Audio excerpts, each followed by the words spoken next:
I'm Chris Carter, the Locked On Steelers podcast. On today's episode, we'll talk about what the real priority of the Steelers offense needs to be in this week and the final 3 games of the season, as well as Patrick Peterson's position flip and if it could benefit the Steelers for more than just a couple games here. Let's get into it. You are Locked On Steelers, your daily Pittsburgh Steelers podcast, part of the Locked On Podcast Network, your team every day.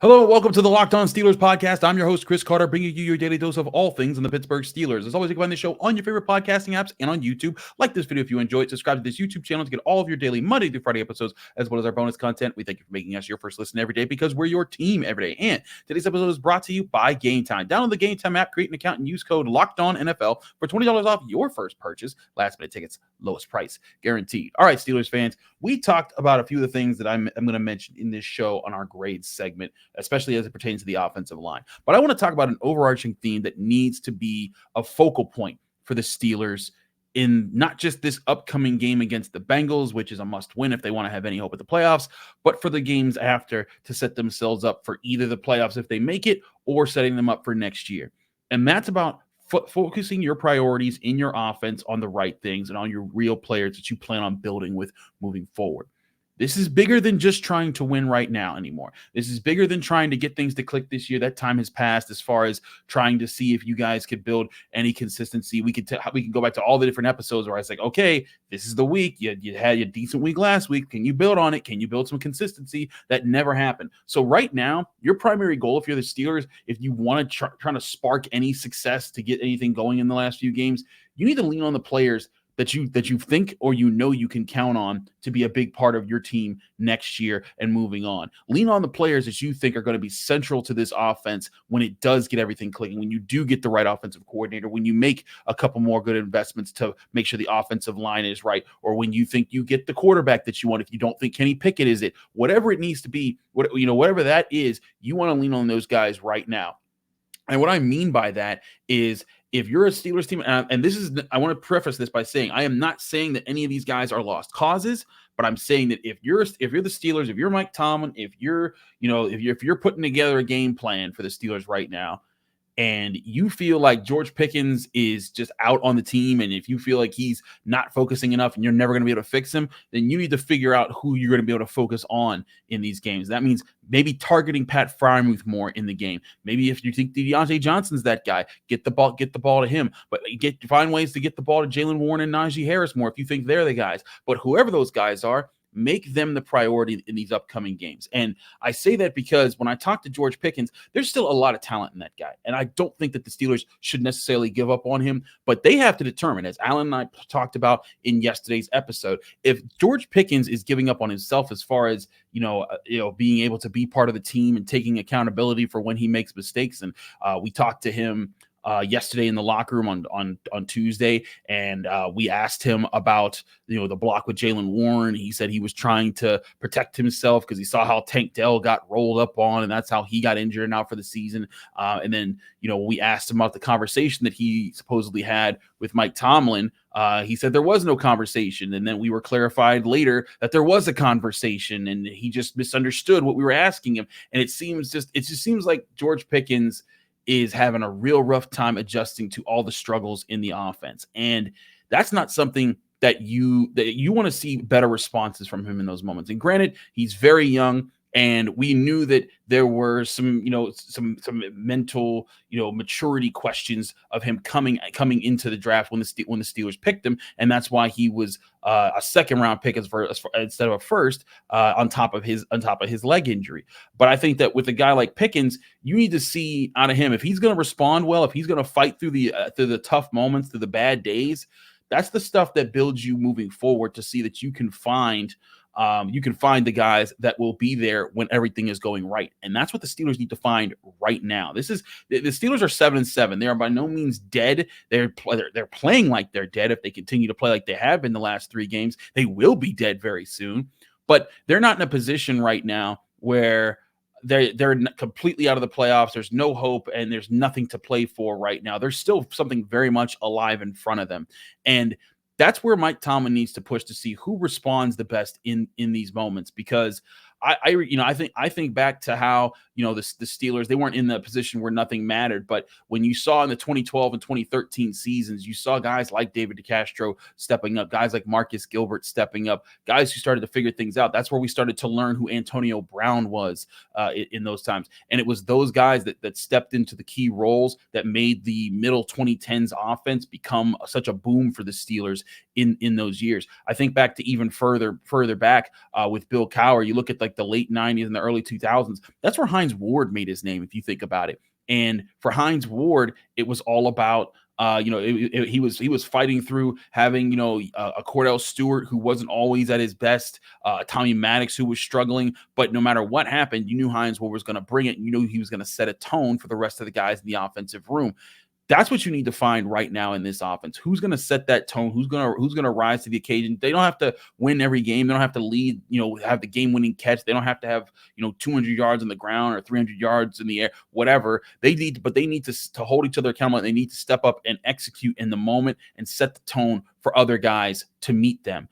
That is what has to happen in these final games. And I think that a big part of this is making sure that your offensive game plan runs through whoever you think those guys are. If you think it's Najee Harris or Jaylen Warren, get them the ball more. Find ways to not just hand the ball off to them, throw it to them in space. Get them chances to make plays and build off that. If you think Pat Freiermuth's part of that plan, get him the ball more. If you think Kenny Pickett's part of that plan, don't rush him back. But when he's back, give him the space to be able to be aggressive and kind of push the offense the way that he is. Whoever is your guy for the future, make sure you put it on them. And the same thing goes for the offensive line. Alan and I talked about this. The time for Dan Moore Jr.'s experiment of 3 years is done. He's playing so terribly, he's unplayable at this point. The whole point of Dan Moore Jr. was to be the left tackle who didn't kill you, who was just not a liability and could just be kind of just hold it down at his position so that he wasn't killing you. And now he is killing you. So as we suggested in yesterday's episode, move Broderick Jones to left tackle because that's ultimately where you want him anyways. Put Chukwuekorfor back at right tackle, and see how that goes because Dan Moore's not playable. But you need to start putting Broderick Jones in the position where you expect him to be for the next 10 plus years in this franchise. The reason you traded up and got him in the first place. I understood before when you were trying to put him at right tackle because you felt like maybe Dan Moore was better at left and Chuk was at right and Broderick Jones at right. Would kind of make it still be something that he could grow on. But the time for that is over. The time for those experiments are done. Get that out of the way. Focus on how to build with the guys that you want to build with in the spots that you think that you're ready to build with there. And that also includes guys like James Daniels, at right guard, Isaac Seumalo at left, and start preparing your roster in the offseason to go get the center and the other offensive tackle that you think can complete the offensive line. And then the same time when it comes to the offensive playmakers, start getting the guys, start looking at guys that you plan to keep around and then see who you want to add to this roster and what position needs to be the highest priority over the others because center and offensive tackle are right up there, but I wouldn't rule out wide receiver as being a need for this Steelers team with the way that things have gone lately this year. And I think that as well as quarterback with the way that things have gone this year. So all that to be said, that's where the priority needs to be right now. See who your guys really are in the positions you think that they're going to be for the long haul in your franchise and go from there this week. And if you win that way, great. If you don't, well, you at least you're taking that shot and trying to see and learn that instead of losing without figuring that out. And that's something that can actually be productive for the long term for the Pittsburgh Steelers, whatever happens at the end of this season. But there's another key player who might be switching to a position that might work for them long term on the defensive side of the ball. I'll talk about Patrick Peterson because I had an interesting conversation with him yesterday in the Steelers locker room where we got to talk about his future at safety and whether or not this could change things. We'll talk about that here on the Locked On Steelers podcast. I'm your host, Chris Carter. Stick with us. We got a lot to discuss. We'll be right back. But first, we're going to remind you today's episode is brought to you by Prize Picks. Prize Picks is the largest daily fantasy sports platform in North America. They're the easiest and most exciting way to play daily fantasy sports, and it's just you against the numbers. Instead of battling thousands of other players, including pros and sharks, and being lucky to hit the lottery on the exact right lineup, all Prize Picks is asking you to do is just look at 2 to 6 players that you think you know how they're going to perform, and all they're going to say is, hey, we're giving you a stat projection for them. All you have to do to win is pick more or less on those 2 to 6 players. It makes Prize Picks the fun and easy new daily fantasy game that everyone needs to start playing right now. And with basketball season underway, they have specials leagues where you can combine players from different sports. For example, if you think that Travis Kelce and LeBron James will combine between their 3-pointers made and their receptions made in their next games at more than 10.5, then you can start watching your winnings roll in on Prize Picks. And Prize Picks also offers a reboot policy so that your entries stay in play even if one of your players gets injured. For NFL games and college football top 25 matchups, if you have a player who exits the game in the first half and doesn't return in the second, that player is rebooted. Prize Picks is the only daily fantasy sports platform with injury insurance. Prize Picks, it includes also the NFL, the NBA, NHL, college sports, and so much more. Download the Prize Picks app today or go to prizepicks.com to sign up and play daily fantasy sports, and go to prizepicks.com/LockedOnNFL to use code LockedOnNFL for a first deposit match up to $100. That's prizepicks.com/LockedOnNFL. Use code LockedOnNFL for a first deposit match up to $100.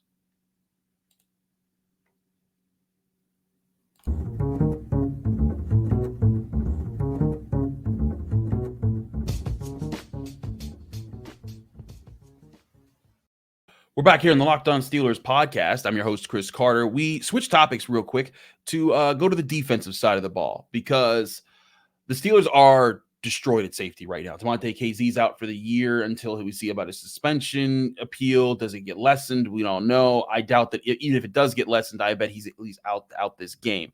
Minkah Fitzpatrick is out indefinitely for this game.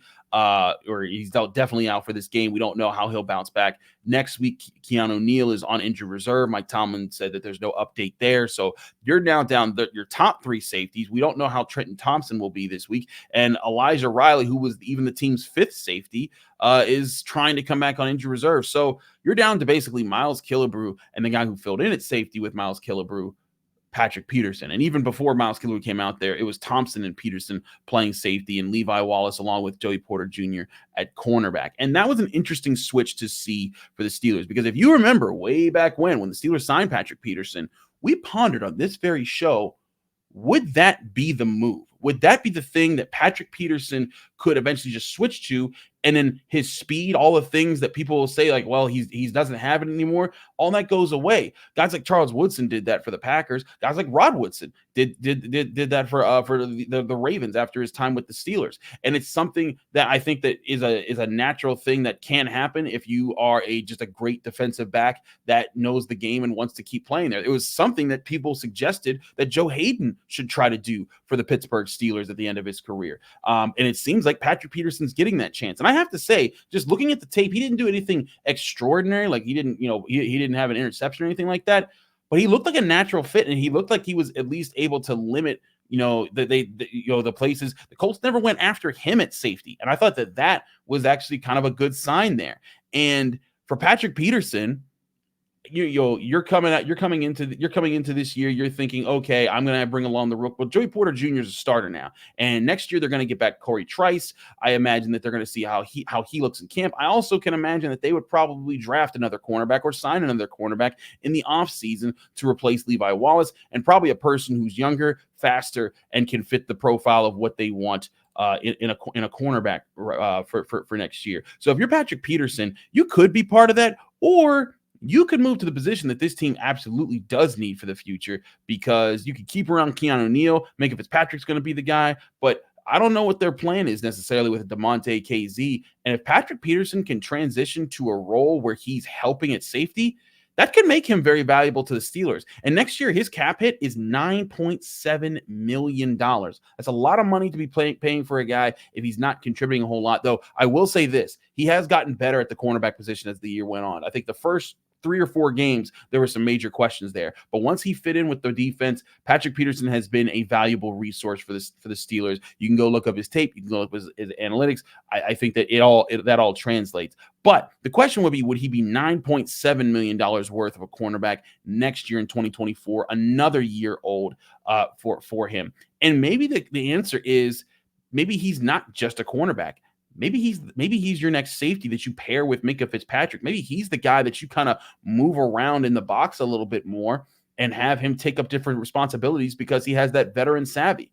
And that could be an open lane up to one, fill a safety spot without having to reinvest a high draft pick to go get a guy there. Maybe you draft a guy in the middle rounds or the late rounds that you think can grow into the position, or you sign another guy for a cheap that you think you can grow into the position. But Patrick Peterson could give that a definite boost to that position if he fits in there. We got to see how he plays in this next game and probably the few games after, because I'm not sure if KZ will be back, and even if Minkah Fitzpatrick returns, I think that they could end up putting Patrick Peterson back there with Minkah Fitzpatrick a little bit longer. But I got a chance to talk to Patrick Peterson, as well as a few of other members of the media in the Steelers locker room. Here was Patrick Peterson. We were talking to him and asking him about his comfort level at the safety position. Here was Patrick Peterson in the Steelers locker room on Tuesday. You were going on in your career that that's how you would end up? Or no? Honestly, no. But the older that I did get, if I wanted to play this game for much longer than I planned on playing, I did feel that move was going to be necessary. Right. And I feel like it's a great move for me at this state of my career. We've got some really, really good corners on this roster that I feel that can really be the cornerstone of this team here in the future. So this might be my second career. How long did you think you would play? Did you have any? 15 was always my goal. No kidding. Mm-hmm. And what are you, 12? 13. 2 more to go. I got 2 minutes, guy. I got to get the meetings. I was just going to ask, as far as Joe, what has he shown that you can trust him to do so many different things now in this team?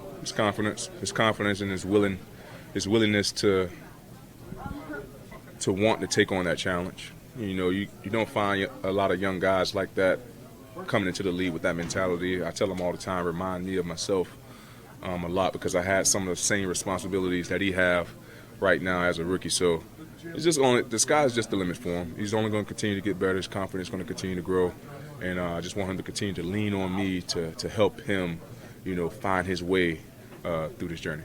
Mike Tomlin talked about, I apologize if this was my earlier question, but he talked about the importance of maybe simplifying things that you guys can play a little bit faster. Is that something you see doable that will make a lot of changes with guys right now? 100%, because we have so many new faces on the defensive side of the ball, so we don't want to have the communication part be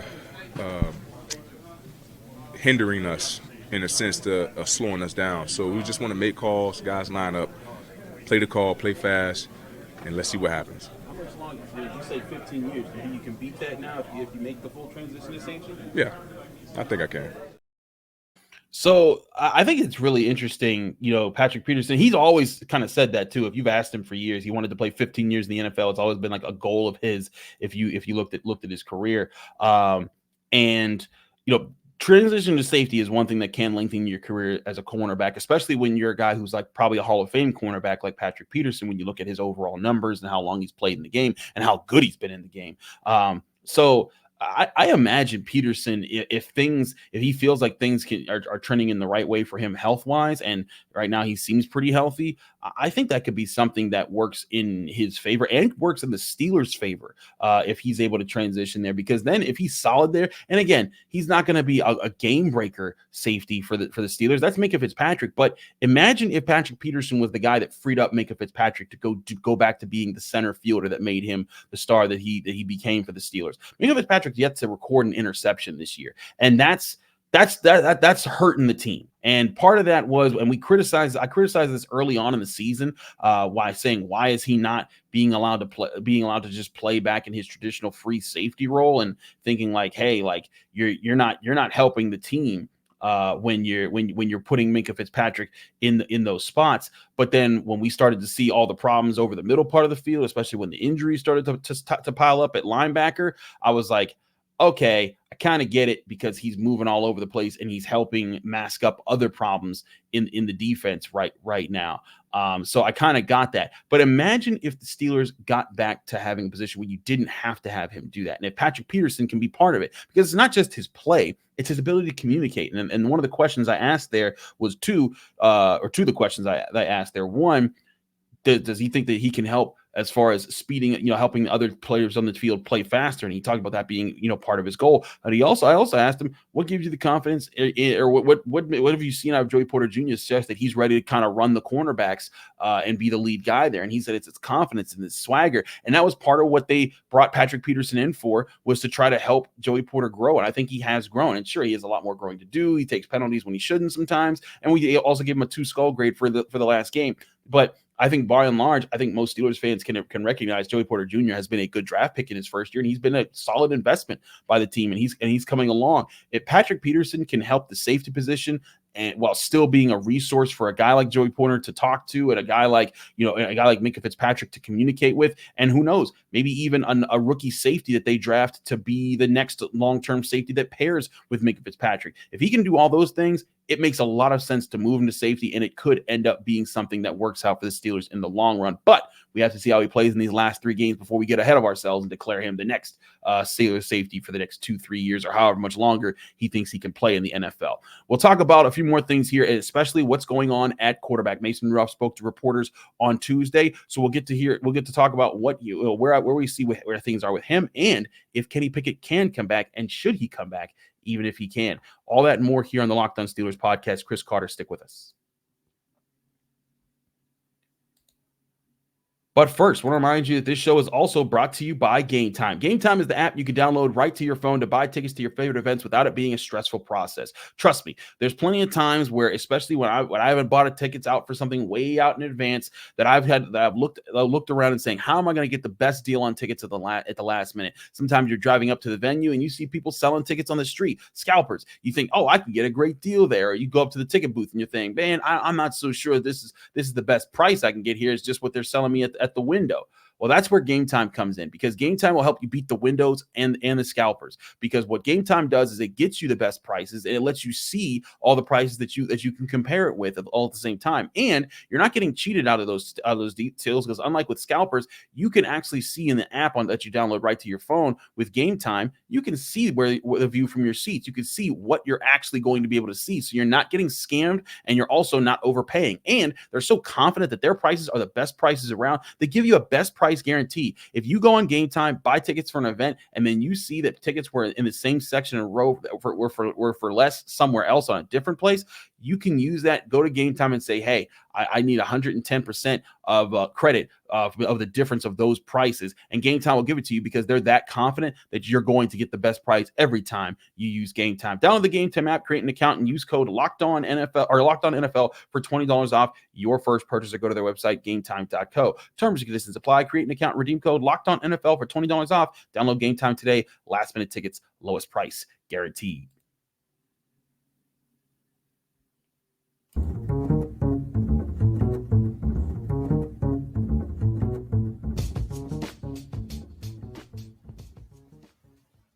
We're back here on the Locked On Steelers podcast. I'm your host, Chris Carter. We're continuing the show here. I want to talk about the quarterback situation at least a little bit. I didn't want to lead with it because I feel like people are, and I feel like even I'm kind of getting tired about, talking about the backup quarterback situation. We acknowledge Rudolph is going to start this game unless Kenny Pickett is healthy. We'll see how that progresses for the Steelers. But I think that it's going to be an interesting week to see a few things. One, as we talked about with Kenny Pickett, Kenny has been a guy, even when I covered him in college, who could come back from an injury and play some inspiring football. And we've seen it this year, even after his game against the Texans, came back 7 days later. People were saying there's no way that he'll be back with the way that hit that he took in that Texans game. There was a game-winning touchdown against the Ravens in a win that flipped around the Steelers' season after they started off 2-2, and then also delivered a really solid performance against the Rams. And then After the Jaguars game, he got hurt in that game. People wondered if he'd come back. Came in, led a solid performance against the Titans. Then he won that game and the Packers game. So he's come back from injuries before, and even in college. And I think we talked about this with Alan a little bit on yesterday's episode. I covered Pitt in 2020 when they were started off really well, started to fade in the middle part of the season. Kenny Pickett's out for like 3 weeks. No one knew what was going on because in college you don't have to tell people about injuries, so we weren't sure what was going on. We heard that eventually he had a surgery, and then all of a sudden Tallahassee, they're playing Florida State in a must-win game. He comes back, leads them to a big win, and helps them have a much better push at the end of that season. That's very much Kenny Pickett. He is an extremely tough player. Now, he takes injuries. I think that his body isn't built like Ben Roethlisberger's, where Ben Roethlisberger, he could take 4 or 5 hits and just keep moving. I think Kenny, he's tough enough to battle through it and to focus through it, but his body doesn't let him absorb the kind of punishment that Ben Roethlisberger did, especially in the early part of his career. So that's where you have to ask yourself right now if you're the Steelers. Now, it's we asked Mike Tomlin, and he basically made it clear, like, look, if Kenny Pickett can't protect himself out there, he's not going out there, and that's something that there. But you also have to ask yourself, are you protecting Kenny Pickett also for next year as well?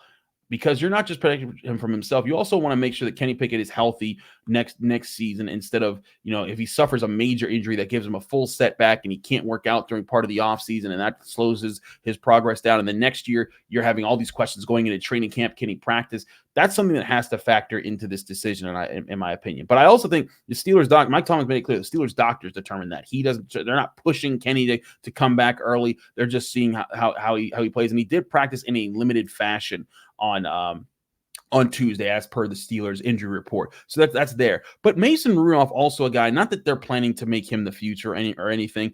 Mason Rudolph, and I said this on Twitter, and I felt like Mason Rudolph has handled all of the things that he's gone up against in his career with class. Because, and not to say that he deserves sympathy or anything like that. But this is a guy who, when he came in, he was starting to build something in the Steelers offense in 2019, got crushed by Earl Thomas, came back from that injury, started to build again, then got, hit over the head by Myles Garrett, didn't recover too well after that. And then even when he came back in after that, after he was benched for Duck Hodges, he went back in, and then he got his collarbone broken. And then since then, Ben Roethlisberger played. He lost his only start in 2020. And then in 2021, he tied the Lions in a game where he actually wasn't all that bad in that game. But Mason Rudolph is a guy who I think can protect the football, can get you the deep ball, and can at least give you the shots. He's not going to make all the plays, but if your team can play the way that this Steelers team was built to play, and that's being able to run the football, being able to play defense, you can win a couple games with him, and maybe even against this Bengals team. Right now I'm not picking the Steelers to win, because I think the Bengals are doing a lot of really good things with Jake Browning, and they're able to make that work. And also, I'm just not sure if the Steelers have the consistency on either side of the ball right now. And on the offensive side, that's purely execution, because the O-line has to be better. The running backs have to be better. Everyone has to be better there. Defense, they're hurt up in a bad way. And we're talking about Patrick Peterson and maybe Trenton Thompson being your starting safeties in this game, with Miles Killebrew backing them up. That's a tough place to be in if you're a secondary. And then imagine if like another injury happens to the secondary. Who else is going to have to jump back and play safety for the Steelers? Those are real problems that I think the Steelers are going to have to face in this game. But when it comes to the quarterback position, I think that Mason can at least give you that chance to win in this moment. And if he wins it for you, great. It's very akin to how Charlie Batch came in at the end of the 2013 season and beat the Ravens and kept them from winning the division and kept the Steelers' playoff hopes alive another week. A guy, long-time backup, though much longer than Mason Rudolph was. I think that there's something to build upon there, and I think that there's something to even root for there if you're the Steelers, to kind of get that moment for not just for Mason, but for this team to find some stroke of confidence towards the end of the season, and again start to build up and see what are the things that we can take with us to next year. However you feel about the coaching situation, you want at least the players to have something to feel like they're building off of at the end of the season. So for right now, if Kenny can't protect himself, if he can't be mobile and move around, you go with Mason Rudolph. And I wouldn't be shocked if Mason Rudolph wasn't completely terrible in this game, because he's had some really bad moments. But I do think that at some point you are trying to protect Kenny Pickett so that you can see Kenny Pickett and get a chance to evaluate, okay, where is he going into next year? And do you need to find the next answer? Personally, I think that even if you see some progress of Kenny Pickett when he comes back from injury, if you're in the right position and one of those top quarterbacks that you really like are sitting there, you can't afford to pass it up because the Steelers need to find a franchise quarterback and soon. We'll talk more about this on the Locked On Steelers podcast tomorrow for Crossover Thursday when I'm joined by James Rapine of the Locked On Bengals podcast. Thanks again for tuning into the Locked On Steelers podcast. I'm your host, Chris Carter. Follow me on Twitter and Instagram at Carter Critiques. Read my work at the Pittsburgh Post-Gazette, post-gazette.com for all of that. And find me here on the Locked On Steelers podcast Monday through Friday every single week. We thank you for all those who make us your first listen every day because we're your team every day. Tune back in for Locked On Steelers tomorrow. We'll see you here on Crossover Thursday.